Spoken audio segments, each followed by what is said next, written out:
Fala pessoal do canal Casal com Juros, hoje vamos falar sobre o Banco Master. É um vídeo excelente que nós fizemos para vocês, nós pesquisamos muitos assuntos, vamos falar sobre vários tópicos técnicos aqui para você, então já deixa o like da confiança, já se inscreve no canal e vamos com a gente. O Banco Master, ele teve um salto incrível de patrimônio. O Banco Master em 2018 tinha um patrimônio líquido de 30 milhões de reais, chegou em 2025, saltou para 5 bilhões de reais. E a meta em 2026 era dobrar esse patrimônio. Mas como é que o banco fazia isso? Qual era a estratégia do banco?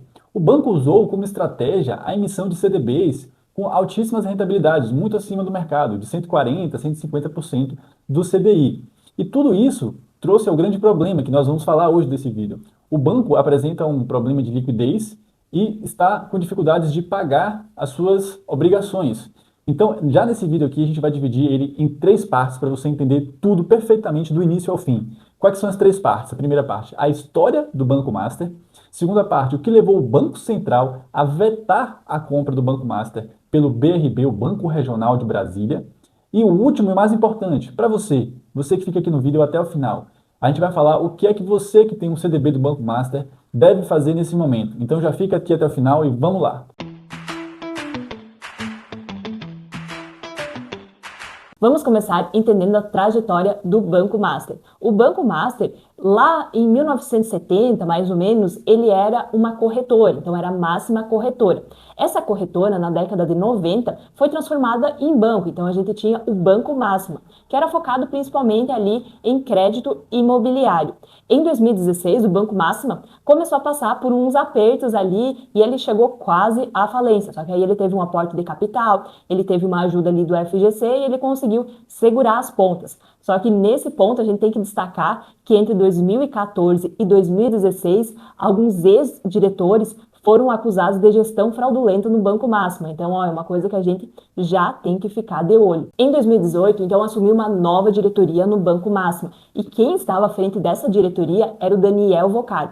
Então, ele propôs uma reestruturação ali, uma expansão do banco, passando a oferecer mais serviços além do crédito imobiliário, focando, então, em crédito pessoal, em seguros e também tentando ser um banco de investimentos. O Daniel, então, ele começou a ter uma proposta muito agressiva para fazer o banco crescer. Então, ele passou a oferecer CDBs com rentabilidades muito altas, rentabilidades que chegavam até 140% de CDI, que é valor muito acima de outros valores utilizados no mercado, que geralmente é 100% de CDI, 102% de CDI. E com essa estratégia mais agressiva e com o atrativo de que esses CDBs eles tinham a garantia do FGC, ele conseguiu captar muitos recursos. Então, muita gente acabou colocando dinheiro ali no Banco Máxima. Só que o que aconteceu? De um lado, a gente tinha muita captação de recursos, ou seja, muita gente colocando dinheiro no Banco Máxima, e do outro lado a gente tem então a alocação desse dinheiro, né? Só que o banco, ele começou a alocar esse dinheiro que as pessoas colocavam lá em coisas que às vezes não eram tão líquidas, como por exemplo, ele comprava empresas, às vezes que estavam ali meio com dificuldades financeiras, então ele acreditava às vezes que essas empresas viriam a se recuperar e ele ganharia um dinheiro com isso. O banco, ele também começou a comprar muitos precatórios, que são ativos que não têm tanta liquidez assim, e isso começou a gerar uma preocupação muito grande no mercado. Mas tá todo mundo falando que o Banco Master comprava muito precatório, mas não sei se você aí, como eu aqui, também não sabia o que era precatórios. Eu tô chamando aqui o Caio para explicar para vocês e para mim o que é precatórios.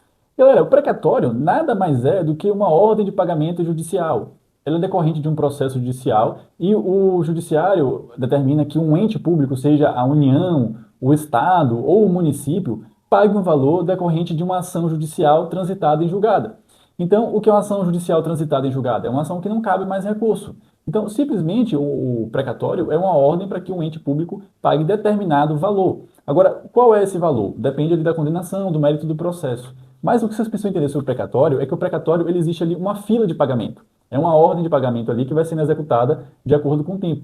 Nesse ano, inclusive, existe uma proposta de emenda constitucional no Congresso falando sobre o parcelamento dos precatórios. Por quê? Porque o gasto público já estourou o limite e o governo está dizendo que não tem dinheiro para pagar esses precatórios e quer parcelar esse pagamento. Então veja como tudo ali está interligado, né? A dificuldade do Banco Master e a dificuldade também do governo de pagar esses precatórios. Então agora vamos para a segunda parte do vídeo falando sobre o veto do Banco Central em relação à compra do Banco Regional de Brasília em relação ao Banco Master. Como é que isso tudo aconteceu? Como é que esse grande problema de 2025 aconteceu? Então, para explicar como isso aconteceu, eu vou colocar aqui alguns números na tela que vão ajudar você a entender a dimensão do problema. O balanço de 2024 do Banco Master mostrou 7,6 bilhões em títulos vencendo no primeiro semestre de 2025.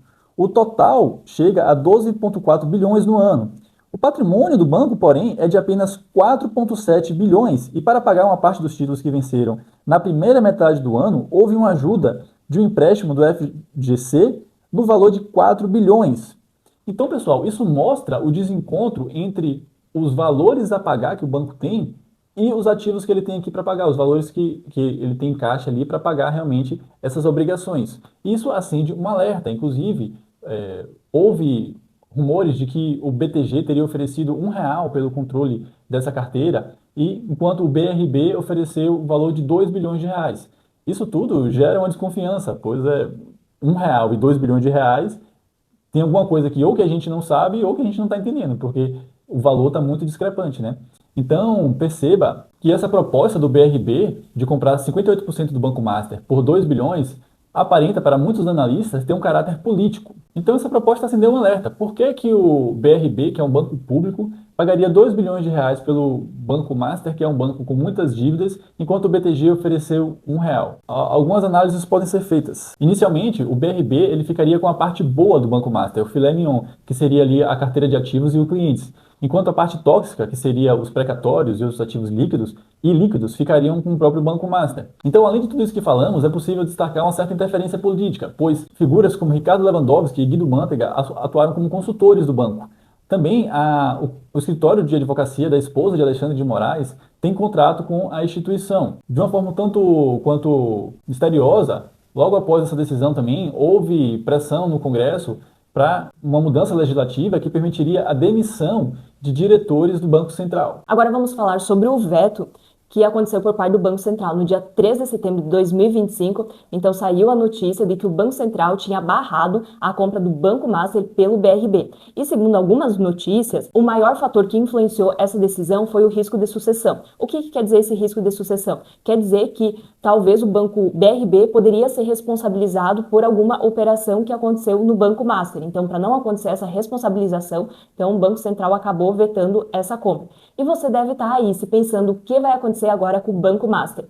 Com esse veto, aumenta muito a chance da gente ter uma intervenção do Banco Central no Banco Master. E acontecendo essa intervenção, talvez as pessoas vão ter que acionar o fundo de garantia de crédito. Então, as pessoas vão ter que ir atrás para conseguir o seu dinheiro investido de volta. Só que aqui cabe destacar que os CDBs que foram emitidos pelo Banco Master, eles somam mais ou menos entre 40 e 50 bilhões. E isso representa metade do valor que tem no Fundo Garantidor de Crédito. Só que aqui, o que eu quero ressaltar para vocês? O Fundo Garantidor de Crédito, ele tem como pagar esses CDBs. A única questão que fica é porque o Banco Master era tipo o nono, o 10º maior banco que a gente tinha. Então, ele vindo a ter essa interferência e tendo que usar esse fundo, se acontecer alguma coisa com alguma outra instituição de crédito, talvez não vai haver dinheiro suficiente no FGC para pagar esse valor depois mais. Mas o que a gente tem agora é que o FGC ele consegue pagar todos esses depósitos que a gente tem no Banco Master. E você que está aí deve estar se perguntando, o que eu faço agora com os meus CDBs? Então a gente vem aqui para conversar um pouquinho com você sobre isso. A primeira coisa que vocês têm que fazer é saber qual o valor dos CDBs que vocês têm no Banco Master. Então, você tem que sentar, tem que fazer a soma dos seus CDBs ali e ver quanto que dá. Caso esse valor dê abaixo de 250 mil, que é o que o Fundo Garantidor de Crédito cobre, então você pode ficar mais tranquilo que seu dinheiro está garantido pelo FGC. Mas agora, se você tem um valor acima de 250 mil, você já vai ter que começar a pensar o que você vai fazer com os seus CDBs. A gente aqui não pode fazer nenhuma recomendação, a gente também não está dizendo para você, não está falando para você, faz isso e faz aquilo. Mas às vezes uma ideia interessante é você pensar em se organizar para vender uma parte dos seus CDBs para conseguir chegar no valor de 250 mil, que é o valor que é garantido pelo FGC. Mas aí você deve estar se perguntando, mas como é que eu faço para vender esses meus CDBs? Para você vender eles, você pode usar o mercado secundário, que é o que o Caio vai explicar um pouco mais para vocês agora. Para falar sobre o mercado secundário, primeiro eu vou falar sobre o mercado primário. O que é o mercado primário? O banco, ele precisa de dinheiro, ele emite os CDBs e ele é oferta para as pessoas físicas. Esse aqui é o mercado primário, a pessoa comprando do banco. Depois que a pessoa compra aqui do banco, que ela tem esse CDB na mão e ela quer se desfazer, ela pode oferecer esse CDB a outras pessoas físicas. E aqui é o mercado secundário. Você precisa entrar em contato com a corretora, com o seu assessor e ali fazer uma verificação se consegue vender esse CDB no mercado secundário. Obviamente, para você ter outras pessoas interessadas em comprar, você vai precisar trazer isso a um preço atrativo, às vezes diminuindo o valor do seu CDB, que é o que a gente chama de deságio.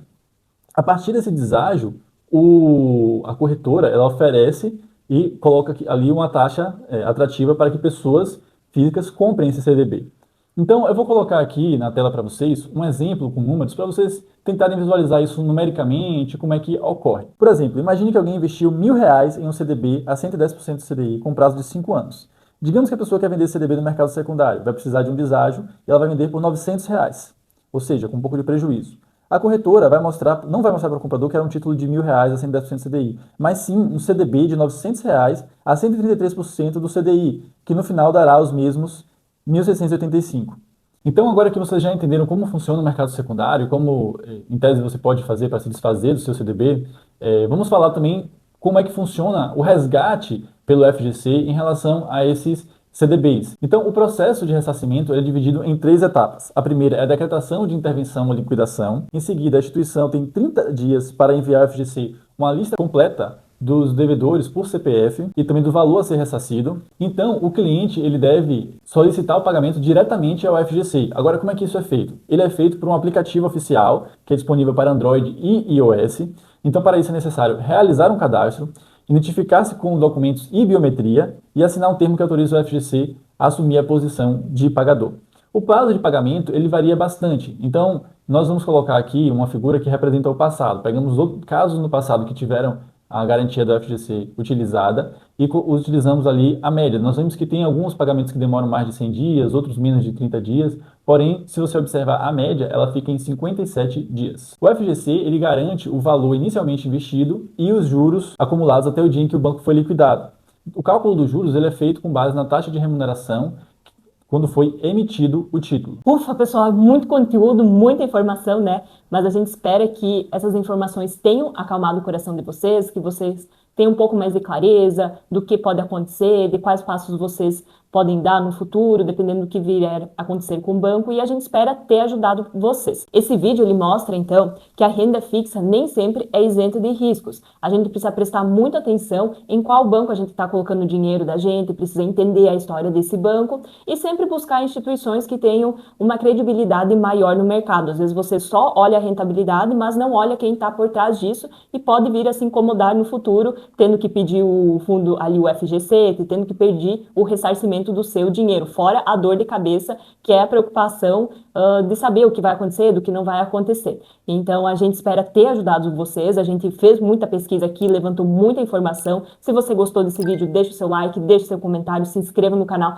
que aqui a gente sempre está buscando o máximo de informações para orientar vocês e trazer as melhores informações para vocês. Espero que vocês utilizem esse vídeo às vezes como um guia, mas também busquem outros conteúdos para vocês tomarem as melhores decisões, principalmente para quem tem um valor acima de 250 mil nos CDBs do Banco Master. E é isso, até a próxima!